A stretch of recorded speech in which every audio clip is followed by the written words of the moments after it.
Bismillahirrahmanirrahim. Assalamualaikum warahmatullahi wabarakatuh. Waalaikumsalam warahmatullahi wabarakatuh. Jamaah. Yeah. Oh jamaah. Yeah. Alhamdulillah. Alhamdulillahirabbil alamin. Allahumma sholli ala sayidina Muhammad wa ala ali sayidina Muhammad. Rabbi shrahli sadri wa yassirli amri wahlul 'uqdatam min lisani yafqahu qawli. Shadaqallahul azim. Jamaah Islam Twinda yang dirahmati Allah, masyaallah. Alhamdulillah, hari ini kita bertemu lagi di Islam Twinda dan terima kasih banyak sebelumnya buat jamaah dari Bandung yang sudah mampir ke studio. Tepuk tangan dulu buat jamaah dari Bandung. Dan sebelum kita lanjut ya mendengarkan tema kita pagi hari ini apa pembahasannya. Kita lihat dulu nih ada video viral tentang penghafal Al-Quran menjadi eskort timnas. Masya Allah, coba kita lihat tayangannya, ini dia tayangannya. Masya Allah. Pengen dia punya anak seperti itu. Pengen ibu ya? Iya, Masya Allah, pintar amin, mengaji. amin. Ibu mau Beneran? punya anak penghafal Al-Quran? Iya. Ibu mau? Mau Anaknya banget. seperti Ustaz. Seperti Ustaz Syam. Apalagi Mau? seperti ya. Mau? Ya Gimana Allah. jawabannya? Gimana? 1, 3. Menikah Menikahlah sama dengan bapaknya Ustaz. Kan mau mirip mukanya anak Ustaz Syam. Iya, Masya Allah. Ibu namanya siapa ibu? Ibu Yini. Ibu apa? Ibu Yini. Ibu Yini. Iya. Wih, Masya Allah. Keren Yeni. Yini. Itu kan lain daripada yang lain. Oh, iya, Kalau benar. Yeni itu banyak. Udah biasa. Iya. Yini jarang. Ini itu kan jarang. Jadi Masya nama Allah. sejak lahirnya namanya? Yini. Ya Allah. Makasih Ibu Makasih, Yini. Boleh kembali ke tempat, tepuk tangan dong buat Ibu Yini. Coba dikomentari dulu dong. Ini Heeh. duduk. Iya nak. Iya silakan kalau gitu. Habib daun sasam. Bismillahirrahmanirrahim. Allahumma shalli ala sayyidina Muhammad wa ala sayyidina Muhammad. Jadikanlah anak kita dekat dengan Al-Quran. Karena kita akan bangga saat anak kita berprestasi di dunia. Tapi alangkah mulianya jikalau anak kita dekat dengan Al-Quran. Karena ternyata ketika anak kita dekat dengan Al-Quran, kita pun akan mendapatkan kemuliaan yang luar biasa. Ada 3 yang tidak akan disentuh apinya neraka ketika anak sudah tahu baca Quran. Siapa itu? Anak yang pintar baca Quran itu, kemudian orang yang melahirkannya, kemudian orang yang mengajarkannya.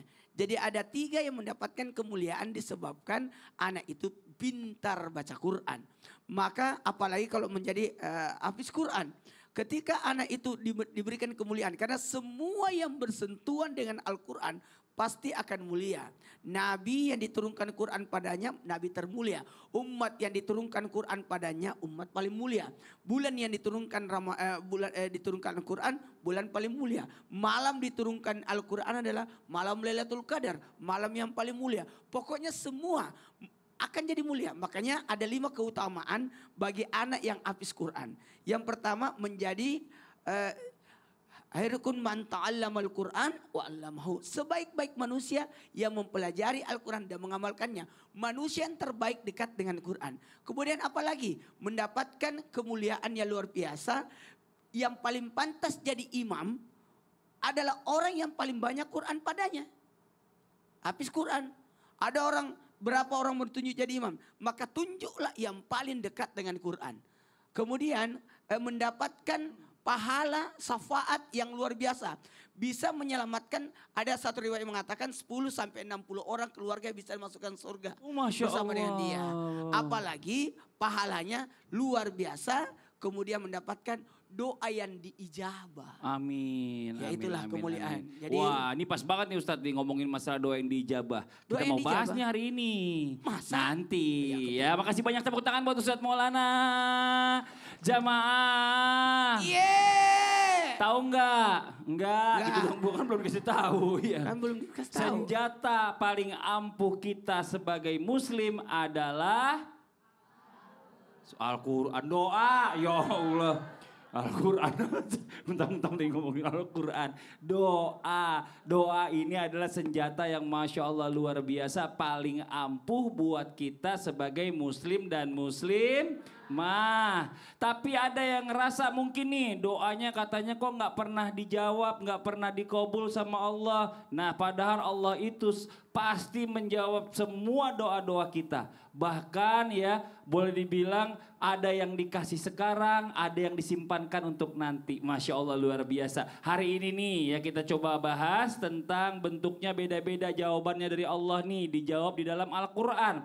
Apa sih tema kita pagi hari ini? Temanya adalah jawaban Allah kalau kita berdoa. Alhamdulillah. Jamaah. Sebelum kita mendengarkan tausiah dari guru-guru kita, ya kita lihat lagi sebuah video tayangan lagi tentang pemuda yang spesial. Ziarah ke makam saat rindu ayah dan ibunya. Coba kita lihat tayangannya, ini dia. Jadi Masya Allah ya, kita pengen banget nanti punya anak, semuanya mungkin sama ya pasti ya Baby ya. Pada saat kita udah nggak ada, anak kita terus mendoakan kita. Betul apa betul? Masya Allah, udah gak ada yang bisa kita lakuin lagi kalau bukan dari anak-anak yang soleh mendoakan orang tuanya. Nah kalau kita lihat tayangan tadi, ini Masya Allah ya banyak orang yang mungkin ya, mohon maaf sebelumnya, pada saat kehilangan dia akan berdoa jauh lebih khusyuk daripada sebelumnya. Nah katanya Allah itu gini Bib, menjawab doa kita saat kita sedang diuji. Mungkin dengan salah satunya adalah kehilangan orang yang kita sayang. Kita pengen tahu jawaban itu sebenarnya kayak gimana sih dari Allah. Soalnya kan yang udah kan kita kan sedih jadi kita nggak terlalu peka gitu. Mohon izin penjelasannya Bib. Tepuk tangan buat guru kita Habib Usman. Mas Fadli, Ustadz Maulana, Ustadz Syam. Bismillahirrahmanirrahim. Assalamualaikum warahmatullahi wabarakatuh. Waalaikumsalam warahmatullahi wabarakatuh. Alhamdulillah. Alhamdulillahil wahidil ahad alladzi lam yalid wa lam yulad. ولم يكن له كفوا أحد ليس كمثل شيء وهو السميع البصير وبارك على سيدنا وحبيبنا وشفيعنا ومولانا محمد صلى الله عليه وسلم وأصحابه وأزواجه وذرياته وأهل بيته وأنصاره وسلم بعد. Segala puji bagi Allah Subhanahu wa taala yang telah memberikan kita nikmat iman, nikmat sehat walafiat. Ya Alhamdulillah, penonton di rumah dan penonton di studio, insya Allah mendapatkan ilmu yang bermanfaat dari guru-guru kita, bisa diamalkan untuk dirinya, suaminya, istrinya, anak-anaknya. Ya Rabb, hari ini penuh dengan berkah dan keridhaanmu. Amin ya Rabbal Alamin. Allah Subhanahu wa taala sudah menjawab daripada doa-doa kita. Ketika seorang ditinggalkan oleh orang tuanya, ditinggalkan oleh ibunya, wala nabluwannakum bisyai'in minal khaufi wal ju', yakni yang jelas bahwasanya mereka diuji oleh Allah Subhanahu wa taala, entah bisa hartanya, ketakutan daripada apa? Daripada kehilangan sesuatunya, atau ketika seorang tersebut kekurangan daripada hartanya, pekerjaannya, ataupun ladangnya dan lain sebagainya. Wabasyir sabirin, Allah berikan kabar gembira bagi mereka yang sabar, yang betul-betul memahami bahwasanya Allah sebagai Tuhannya, Allah sebagai penolongnya, dan ketika mendapatkan ujian ataupun musibah, alladzina idza asabatuhum musibatun qalu innalillahi wa inna ilaihi raji'un. Mereka yang ketika mendapatkan musibah tersebut, kehilangan orang tuanya, orang yang dicintainya, orang yang disayanginya, maka dia mengucapkan sesungguhnya semua akan kembali kepada Allah. Dan tempat yang terbaik adalah di sisi Allah Subhanahu wa taala, dan berharap orang yang kita cintai, orang yang kita sayangi berada di dalam rahmatnya Allah Subhanahu wa taala. Ulaika alaihim salawatu min rabbihim wa rahmah wa ulaika humul muhtadun. Kita ini selalu berharap ketika kita sabar, kita mengerti dan memahami bahwasanya di dunia ini kita hidup sebagai makhluk Allah, di dalamnya bentuk ujian, bentuk cobaan, ataupun ketika Allah Subhanahu wa taala memberikan hal yang besar bagi kita sehingga kita mengalami sebuah kesedihan, ditinggal meninggal oleh orang tua kita ataupun orang yang kita cintai, maka ketika dia sabar, Allah kasih dia petunjuk, Allah kasih dia rahmat, Allah jaga dia, Allah lindungi dia. Kenapa? Karena dia yakin Allah sebagai penolongnya, dan dia yakin bahwasanya dia berdoa minta kepada Allah, Allah kabulkan daripada doa-doanya. Oleh karena itu, doakan orang tua kita yang telah berpulang ke rahmatullah. Jangan pernah putus untuk mendoakannya. Sehingga apa? Dikatakan kita anak yang saleh. Sekurang-kurangnya, Rabbighfirli wali walidayya warhamhuma kama rabbayani shaghira. Rabbana atina fid dunya hasanah wa fil akhirati hasanah wa qina adzabannar. Wassallallahu ala sayyidina Muhammadin wa ala alihi wasallam. Alhamdulillahirabbil alamin. Amin. Makasih banyak Bib. Boleh minta lagi mic saya, ini saya kembali lagi ke Habib ya. Terima kasih banyak, tepuk tangan dong buat guru kita Habib Usman, Masya Allah. Jamaah. Banyak banget orang yang udah berdoa, ya mungkin semua ngerasain hal yang sama. Pasti setiap habis sholat minimal kita pasti berdoa kepada Allah Subhanahu Wa Taala. Berdoa minta semuanya apa yang kita mau, tapi belum terkunjung tiba juga. Apa sih kebanyakan yang kayak gitu? Banyakan masalah, ada juga yang mungkin belum di rumah ya, yang belum menikah atau mungkin yang sudah pernah ditinggal pasangannya, adalah jodohnya. Jodohnya. Oke, jodohku. Iya, dan dalam Al-Quran Allah katanya bilang kalau kita berdoa ya kalau bisa minta jodoh insya Allah dikasih jodohnya. Tapi kok ada yang datang jodohnya gitu kan. Dia pertanyaannya kapan Allah menjawabnya? Coba kita tanya guru kita Ustadz Syam. Tepuk tangan buat Ustadz Syam. Baik, tabi guru Ustadz Maulana Habib Utsman, Mas Fadli serta guru-guru kami yang dimuliakan Allah Subhanahu wa taala. Al-Qur'an surah Asy-Syura ayat 11. أعوذ بالله من الشيطان الرجيم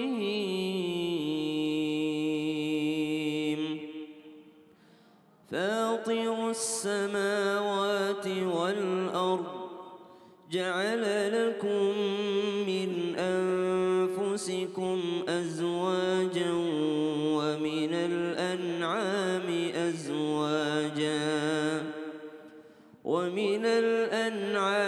أزواجا يذرأكم فيه ليس كمثله شيء وهو السميع البصير.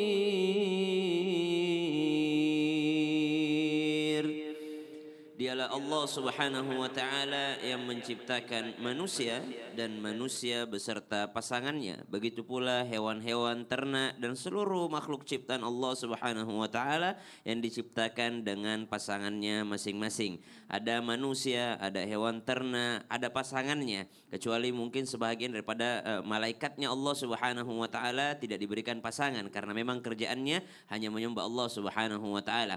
Tapi perlu digarisbawahi bahwasanya ternyata ada orang-orang yang meminta pasangan kepada Allah Subhanahu wa taala, minta jodoh tapi tak kunjung datang. Maka perlu melihat ke belakang, ternyata banyak ulama yang saleh, orang-orang saleh tidak menjadikan menikah sebagai prioritas. Contoh Imam An-Nawawi tidak menikah, Imam At-Tabari tidak menikah, Imam Az-Zamakhsyari tidak menikah, Rabi'atul Adawiyah tidak menikah, Karimah ini adalah orang yang pertama, perempuan pertama yang mengkhatamkan Sahih Bukhari, subhanallah. Maka dikatakan seandainya menikah adalah indikator kebahagiaan, maka seluruh nabinya Allah Subhanahu wa taala akan diwajibkan menikah oleh Allah Subhanahu wa taala. Tapi buktinya ada Sayyidatina Maryam, ada Sayyidina Isa alaihi salam, mereka semua tidak dikasih jodoh oleh Allah Subhanahu wa taala di dunia. Kemudian ada lagi daripada para ulama-ulamanya Allah Subhanahu wa taala, para pewaris nabi. Berarti jodoh ini bukan indikator kebahagiaan. Allah ingin membuktikan bahwasanya pasangan itu bukan hanya indikator kebahagiaan. Ada orang yang tidak memiliki pasangan tapi tetap bahagia. Jadi kalau kita katakan Allah Subhanahu wa taala menyiapkan jodoh bagi masing-masing, betul. Tapi ada yang berjodoh di dunia, ada yang tidak menikah di dunia, nanti disimpankan di akhiratnya Allah Subhanahu wa taala. Karena kita mesti yakini bahwa sebagai orang yang beriman, dunia ini sementara dan ada akhirat yang akan menjadi kehidupan selama-lamanya. Wallahu taala. Iya, Masya Allah. Jadi yang mungkin belum dapat jodoh sampai sekarang nggak boleh berkecil hati. Nggak boleh juga. berkecil hati. Jadi Iya. kan fokus kebahagiaannya bukan pada itu, tapi pada yang lainnya. Imam Nawawi fokus kebahagiaannya adalah menulis kitab. Imam Az-Zamakhsyari pun demikian dan Imam At-Tabari pun demikian. Dengar Mungkin tuh, yang itu sebelah sabar kita ya. juga. Betul kata Ustaz Iya, Sam, betul. bukan indikator kebahagiaan. Iya, ya Subhanallah. Allah. Tepuk tangan buat Ustaz Syam. Masya Allah luar biasa. Oke, sekarang gini Aku mau aja. kasih informasi nih. Bahagia, yang menarik. yang bikin bahagia orang. Ketika kita bisa berbagi. Oh iya. Kebahagiaan itu akan muncul ketika kita bisa mampu berbagi dan bisa bermanfaat. Oh. Nih, maka nih dari CT Arsa Foundation yang terus berupaya untuk memutus mata rantai kemiskinan melalui pendidikan yang berkualitas dan kesehatan yang optimal. Maka kami mengajak kepada siapapun yang peduli dan ingin turut berkontribusi meringankan beban mereka melalui doa dan sedekah yang terbaik dengan cara men-scan QR CT Arsa Foundation di bawah ini. Masya Allah ya jamaah ini ada di sebelah sini ya. Langsung aja di scan ya. Sedekah, insya Allah sedekahnya diterima sama Allah karena CT Arsa ini nggak ada potongan sama sekali, Nggak ada langsung potongan, disalurkan langsung semuanya. disalurkan Makasih semuanya. banyak Ustadz Maulana informasinya buat jamaah Islam itu yang ada di rumah, jangan kemana-mana dulu ya. Kita akan lanjutkan lagi pembahasan kita setelah yang satu ini, tetap di Islam itu indah. Jamaah! Oh jamaah! Yes. Alhamdulillah.